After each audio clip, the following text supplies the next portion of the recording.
Jadi perempuan yang haram dinikah itu ada 7. Yang faktor nasab, yaitu siapa? Ibu, putri, saudara putri, bulik dari bapak, amah itu bulik dari bapak, kholah itu bulik dari ibu, keponakan dari saudara lelaki, keponakan dari saudara perempuan. Ini disebut haram karena nasab, nasab gen. Kalau orang Jawa bilang hanya 4 karena ngitungnya bulik baik dari bapak maupun ibu. Kalau orang Jawa bilang kan bulik terus keponakan dihitung 1. Padahal ada keponakan dari saudara lelaki, ada keponakan dari saudara apa? Perempuan. Wabanatul akhi wabanatul ukhti. Terus kedua haram karena rodok. Kita tahu dalam hukum Islam rodok adalah sama dengan nasab. Jadi ibu yang pernah menyusui kamu berarti jadi ibu kamu. Dan saudara sepenyusuan berarti menjadi saudara kamu. Ini disebut wa ummahatukumul lati arda'nakum wa akhwatukum minar radha'. Terus ketiga haram karena musoharoh, karena besanan.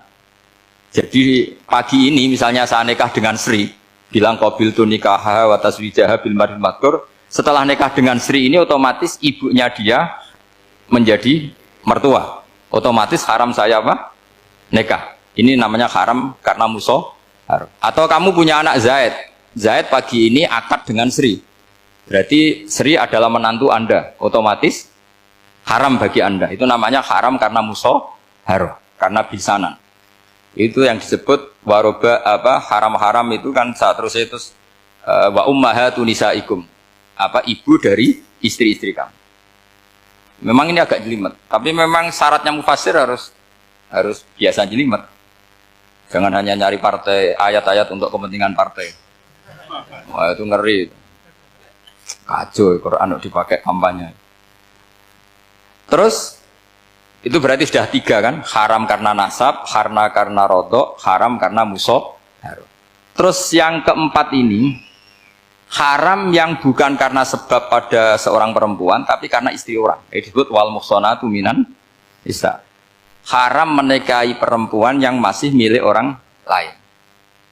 Nah, orang lain yang menikahi ini, istilahnya Allah adalah lelaki yang menikahi perempuan ini adalah lelaki sing muhsinina ghairu musafihin, secara nikah yang sah. Nah, nikah yang sah itu begini dalam hukum fikih Islam. Saya nikah dengan Sri, kalau hanya akad, itu saya wajib bayar mahar hanya separuh. Jadi kalau saya janji bayar 1 miliar, berarti wajib bayar berapa? 500 juta. Kalau janjinya 100 juta, hanya bayar 50 juta. Itu yang wajib bil akdi. Nanti wajib sepenuhnya nunggu bil jima. Kalau sudah hubungan intim, baru wajib 100%. Jadi kalau ada di Jawa, nikah dengan seperangkat alat sholat, itu yang atasannya tok, itu wajib karena akad.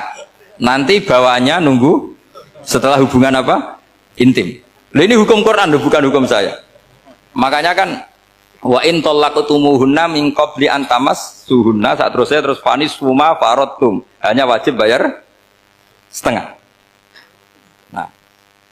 Nah, perempuan yang sudah diajak hubungan intim itu kata Allah fa'atuhunna ujurahun, maka wajib kamu bayar penuh. Jadi ayat itu tentang perempuan yang sudah dinikah, kita harus bayar berapa? Harus bayar penuh. Ini penting saya utarakan. Nah, problem kita sebagai orang Indonesia, ini juga problem Pak On, problem semua kiai. Mahar di Indonesia itu nggak bisa dibahas di Quran. Karena keterlaluan, kecilnya itu keterlaluan. Saya ini kan kiai, sering ngakatkan tuh sampai bosen, seperangkat alat sholat. Itu ngawur sekali, ini mbak-mbak harus nggak mau gitu. Saya provokasi minimal itu ya berapa? 100 juta berapa? Pantasnya berapa? Pantasnya berapa? 10 gram itu berapa nilainya? Kan 1 gram 500.000 baru 5. Ya sudah mendingan itu 10 gram. Quran itu bayangannya gini sambil latihan, yang hafal-hafal biar latihan. Jangan dapat beasiswa karena hafal tapi nggak jelas juntrungannya. Quran tuh bayangannya gini, ini nggak mungkin Quran ini bisa dibaca di Jawa. Wa in aradtum istibdala zaujim makana zauji wa ataitum ihdahunna qintaran fala ta'khudhu minhu syai'a. Jika kamu nikah sama seorang perempuan, kemudian kamu cerai, maka mahar yang sudah kamu berikan jangan ambil lagi. Karena mahar di Arab itu mahal, 100 juta, kadang mobil Alphard, kadang GMC. Sehingga setelah menceraikan tuh kebayang narik. Kok enak dulu saya memberikan itu kan dapat servisnya. Sekarang sudah saya cerai, saya tarik. Kalau mahar di Indonesia kan seperangkat alat sholat. Jadi gak kebayang ada kalimat fala ta'khudhu minhu syai'a, jangan ambil lagi. Kebayang ngambil aja enggak?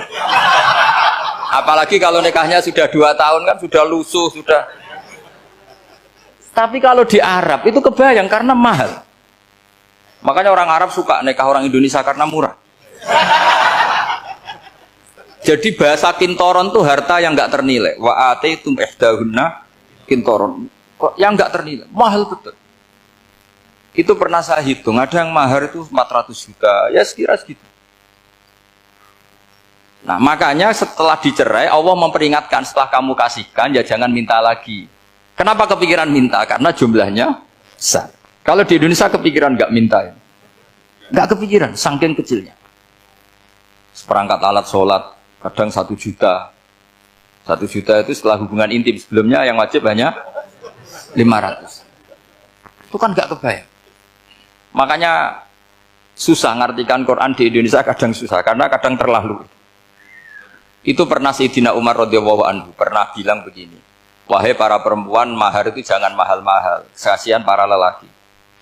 Itu ada perempuan alimah ya, orangnya alim betul, meskipun nggak pernah sekolah di UI tapi alim itu.